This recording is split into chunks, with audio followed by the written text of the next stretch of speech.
말씀은 여호수아서 5장 13절로 6장 7절까지의 말씀입니다. 여호수아가 여리고에 가까이 이르렀을 때에 눈을 들어 본즉 한 사람이 칼을 빼어 손에 들고 마주 서 있는지라. 여호수아가 나아가서 그에게 묻되 너는 우리를 위하느냐 우리의 적들을 위하느냐? 아니라 나는 여호와의 군대 대장으로 지금 왔느니라. 여호수아가 얼굴을 땅에 대고 엎드려 절하고 그에게 이르되 내 주여, 종에게 무슨 말씀을 하려 하시나이까? 여호와의 군대 대장이 여호수아에게 이르되 네 발에서 신을 벗으라. 네가 선 곳은 거룩하니라. 하니 여호수아가 그대로 행하니라. 이스라엘 자손들로 말미암아 여리고는 굳게 닫혔고 출입하는 자가 없더라. 여호와께서 여호수아에게 이르시되 보라, 내가 여리고와 그 왕과 용사들을 네 손에 넘겨주었으니 너희 모든 군사는 그 성을 둘러 성주위를 매일 한 번씩 돌되 엿새 동안을 그리하라. 제사장 7은 7 양각 나팔을 잡고 언약궤 앞에서 나아갈 것이요 7째 날에는 그 성을 7번 돌며 그 제사장들은 나팔을 불 것이며 제사장들이 양각 나팔을 길게 불어 그 나팔 소리가 너희에게 들릴 때에는 백성은 다 큰 소리로 외쳐 부를 것이라. 그리하면 그 성벽이 무너져 내리리니 백성은 각기 앞으로 올라갈지니라. 눈의 아들 여호수아가 제사장들을 불러 그들에게 이르되 너희는 언약궤를 메고 제사장 7은 양각 나팔 7을 잡고 여호와의 궤 앞에서 나아가라. 하고 또 백성에게 이르되 나아가서 그 성을 돌되 무장한 자들이 여호와의 궤 앞에서 나아갈지니라. 아멘. 네, 오늘은 어제에 이어서 말씀이 시작되고 있고 어떻게 여리고 성을 돌아야 되는지 지침서도 하나님께서 말씀해 주는 부분이 나와 있습니다. 사실 여리고 무너지는 이야기는 여러분 목사님 말씀 들으시고 저는 5장의 말씀이죠. 13절, 14절, 15절의 말씀을 좀 집중하려고 합니다. 자, 13절 보니까요. 여호수아가 여리고에 가까이 이르렀을 때라고 말씀을 하고 있습니다. 그러니까 이스라엘 백성은 지금 할례를 받은 상황이죠. 원래 사실은 요단강을 건너자마자 가장 사기가 좋고 정말 무엇이든지 할 수 있을 것 같은 그런 마음이 있는 이스라엘 백성에게 하나님은 할례를 받아야 된다 라면서 말씀하셨고, 그렇죠? 그 사기가 다 떨어진 그 상황 가운데 여호수아는 홀로 지금 나와 있는 것이죠. 어떻게 여리고를 점령할 것인가, 또 그런 생각을 하며 아마 여리고 주변을 살폈을 겁니다. 그런데 그런 상황 가운데 여리고 가까이 갔을 때 칼을 빼어들고 마주한 한 사람을 만나게 되는 거죠. 여호수아가 긴장된 상태에서 그에게 묻는 거죠. 너는 아군이냐 적군이냐? 너는 우리를 위하느냐 우리의 적들을 위하느냐? 적인지, 여리고 가까이서 적지인 여리고 가까이에 적의 어떤 근접해 있을 때 만난 사람이라 사실 적군일 확률이 굉장히 높죠. 아군이면 사실 여호수아가 여리고 정찰을 한다고 보고가 들어갔는데 다들 할례 이유고 또 회복 가운데 있는 상황이에요. 그러므로 적군일 확률이 굉장히 높은 상황이고요. 아마 여호수아도 순간적으로 무기를 들었을 겁니다. 그리고 내 우편에 내가 우리 편이냐 적이냐, 적을 위한 편이냐 라고 물어보는 거죠. 그가 이르실 때 아니라 나는 여호와의 군대 대장으로 지금 왔느니라 하는지라. 여호수아가 너를 만나러, 여호수아 바로 너를 만나러 왔다. 하나님이 지금 이 군대 장관이 이야기하는 거죠.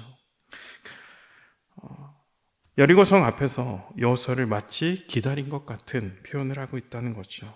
그러자 여호수아는 직관적으로 깨닫고요, 하나님의 권위를 가지고 온 분이라 여기고 여호수아가 땅에 엎드려 얼굴을 대고 절을 하게 되는 거죠. 그리고 내 주여 종에게 무슨 말씀을 하시려나이까 하면서 여호수아의 태도가 나오고 있습니다. 사실 이 말씀을 보면서 우리도 이러한 태도를 가져야 된다라는 생각을 하게 됩니다. 저도 말씀을 듣고 있고요. 주여 종에게 무슨 말씀을 하시려나이까? 주님을 말씀하시면 내가 그대로 행하겠다. 나는 여호와의 군대 대장, 지금 너 앞으로 왔으니 그 대답을 들은 여호수아는 그 감이 사실 남달랐을 거예요. 하나님의 군대 장관, 군대 대장이 일하시는 모습을 사실 과거에 똑똑히 봤습니다. 홍해 바닷가의 출애굽 현장 당시 하나님의 군대 대장이 움직이며 땅에 어떤 역사가 일어난지 분명히 그는 목격을 했습니다. 아마 바다도 갈라지는구나. 애굽의 철 병거도 그냥 수장되어 버리구나. 하나님의 군대장이 움직임을 하시면, 하나님이 역사하시면 약한 자도 강한 자를 물리칠 수 있다라는 생각을 하게 된다는 거죠. 여호수아는 하나님이 행하시는 일들을 목격한 과거가 있었습니다. 아마도 여호수아 마음에는 어쩌면 이제 됐다. 이 불안 가운데 어떻게 하면 여리고를 점령할까 하는 그 마음으로 지금 이 자리에 와 있는데, 군대장님과를 딱 만나는 순간 이제 됐다라는 안심을 할 수 있었을 겁니다. 15절에 전쟁에서 승리할 수 있는 비책을 말씀하죠. 이 전쟁은 여호수아의 이스라엘의 전쟁뿐 아니라 사실 우리 모든 성도의 삶의 문제 가운데 비결이 될 수 있다라는 거예요. 15절에 보니까 여호와의 군대장이 여호수아에게 이르되 내 발에서 신을 벗으라. 내가 선 곳은 거룩하니라 하니 여호수아가 그대로 행하니라.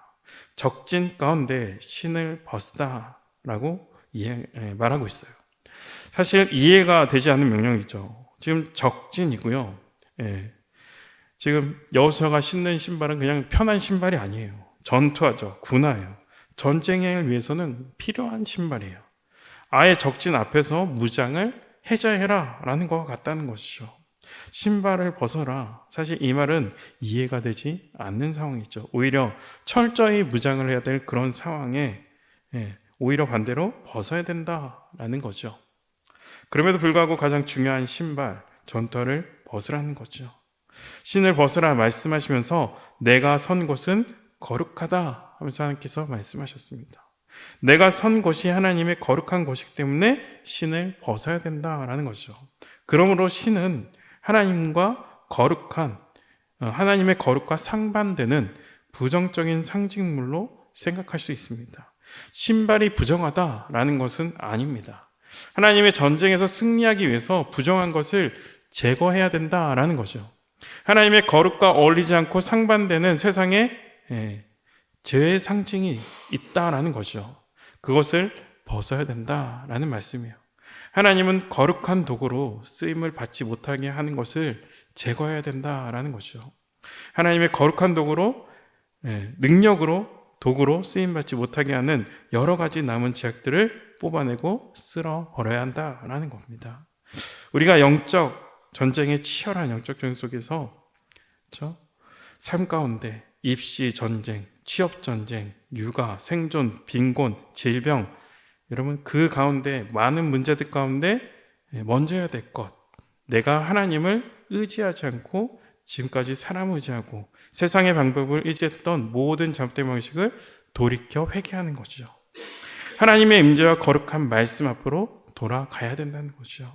그 말씀을 여호와 군대 장관이 지금 이야기하고 있다라는 거죠. 여호수아의 질문은 너는 우리를 위하느냐, 우리의 적을 위하느냐, 바로 아군이냐 적군이냐 였는데 그의 대답은 나는 여호와의 군대 제장으로 지금 왔다라는 거죠. 나는 내 편도 아니고 저 편도 아니다. 나는 하나님의 편이다 말하고 있는 겁니다. 우리 모두는 하나님 편에 서야 된다라는 거죠. 누가 하나님의 편 사람인가? 누구를 의지하는 사람인가? 주님께서 말씀하셨죠. 내가 곧 길이요 진리요 생명이니 나로 말미암지 않고는 하나님께 나올 자가 없다 말씀하세요. 우리 마음 가운데 우리 죄를 속하신 예수 그리스도를 믿는 바로 그 사람이 하나님 편에 선 사람입니다. 모든 선택과 갈등 속에서 나의 이익, 나의 유익, 내가 손에 안 보는 것도 중요하지만 내가 궁극적으로 질문은 하나님께서 기뻐하신 것인가? 오늘 말씀을 기억하면서 우리는 부정한 모든 것을 다시 한번 돌아보며 하나님 편에 서서 하나님께서 승리를 주시는 놀라운 은혜를 누리고 경험하는 저와 여러분이 될 수 있기를 축복합니다. 두 번째는요, 신을 벗으라 하는 것은 정체성을 회복하라 라는 거예요. 정체성을 회복해서 내가 어떤 존재인지를 알아야 된다라는 거죠. 이 부분은 사실 어제 말씀과도 연결이 되죠. 당시 신을 신지 않는 사람은 종과 노예였어요. 여호수아의 군대 대장이 여호수아의 신을 벗으라고 한다는 거죠. 하나님께서 이스라엘 백성들을 애굽 중에서 해병시켜서 이제는 자유몸이 됐어요. 400년 동안 신을 제대로 신지 못하면서 살았던 그 백성에게 하나님은 해방시켜 주셔서 이제는 신을 신고 다니는 사람들이 되었습니다.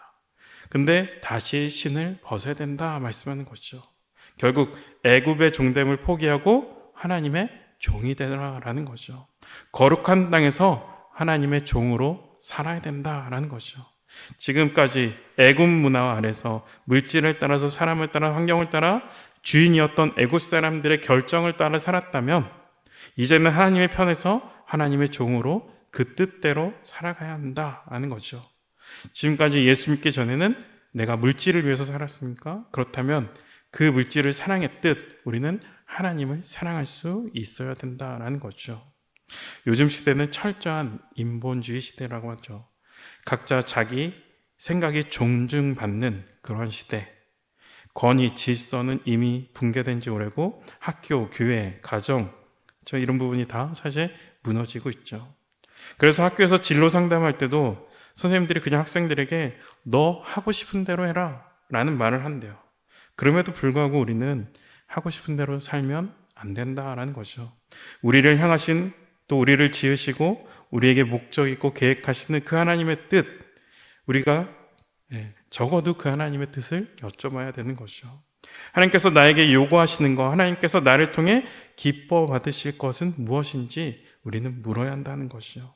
신앙은 하나님의 주인됨을 인정하고 순종하는 겁니다. 그러므로 사도 바울은 맡은 자들이 구할 것은 충성이다 라고 말했습니다. 바로 신을 벗고 종이 되면 이제 나는 주인의 명령에 절대 복종해야 된다라는 거죠. 종은 내가 하고 싶은 것만 골라 할 수 없죠. 거부권이 없어요. 종은 그저 주님이 시키는 대로 아멘하며 순종하는 법밖에 없다라는 것이죠. 그렇게 주님 말씀을 순종하는 저와 여러분 됐으면 좋겠습니다. 또 신을 벗은다고 할 때 그 의미는요, 여호수아에게 있었던 모든 권리와 책임을 포기하고 주님께 맡겨드린다라는 의미가 있어요. 여호와의 군대 제장이 왔어요. 여호수아가 모세를 이해하는 이스라엘의 지도자지만 이제 하나님이 그 하나님의 전쟁 가운데, 하나님의 그 싸움 가운데 내가 책임지시겠다라는 것을 말씀해 주고 있는 거죠. 그러므로 신을 벗으라라는 거예요. 우리가 신을 벗어야 되는 거죠. 교회에서도 신을 벗어야 되고 가정에서도 신을 벗어야 되고 모든 주권을 하나님께 올려드릴 수 있어야 되는 거죠. 가나안 정복이라는 사명을 주시고 그 권리와 책임을 포기하라는 것이죠. 바로 하나님이 책임지시겠다 말씀하는 겁니다. 그러므로 지금 당하고 있는 모든 선한 싸움 가운데 있다면 하나님께서 맡겨주신 우리 일상에서 우리의 모든 권리와 책임을 포기하고 내려놓고 하나님께서 모든 것 맡겨드릴 때 하나님께서 친히 우리 앞에서 행하시며 싸우시면서 우리에게 승리를 허락해 주십니다. 오늘 여호와의 군대 대장이 우리가 삶 가운데 어떻게 살아야 되는지 다시 한번 말씀해 주겠다는 거죠. 그 비결은 신을 벗으라는 겁니다. 신을 벗는 의미는 거룩함을 회복하는 의미가 있고 정체성을 회복해야 되는 것 있고 우리가 종으로서 마땅히 충성해야 되는 것, 그리고 모든 주권과 권리를 포기하고 주님께 올려드리며 주 뜻대로 순종하며 기도하며 의지하며 살아가게 될 때 주님께서 우리에게 당한 모든 선한 싸움 현장에서 놀라운 일들을 행하실 줄 믿습니다. 오늘도 우리 삶에 여리고와 같은 우리 삶에 혹시 장애물이 있다면은 그 장애물에 마음을 뺏기지 마시고 하나님을 기억하며 함께 맡겨드리는 저와 여러분 되시기를 축복합니다. 이 시간 기도하겠습니다. 하나님 감사합니다. 오늘을 살아갈 때 성령께서 내 신을 벗으라 라는 이 말씀의 의미를 우리 마음판에 다시 기억하게 하여 주시고, 그렇게 됨으로 주님께 다시 한번 회개하게 하시고 주의 종으로 정체성을 회복하며 주의 말씀에 늘 순종하며 충성하는, 그래서 주님 주시는 놀라운 승리와 하나님의 응답과 풍성한 은혜를 누리는 오늘의 한날이 되게 하여 주시옵소서. 감사드리며 예수 그리스도 이름으로 기도합나이다. 아멘.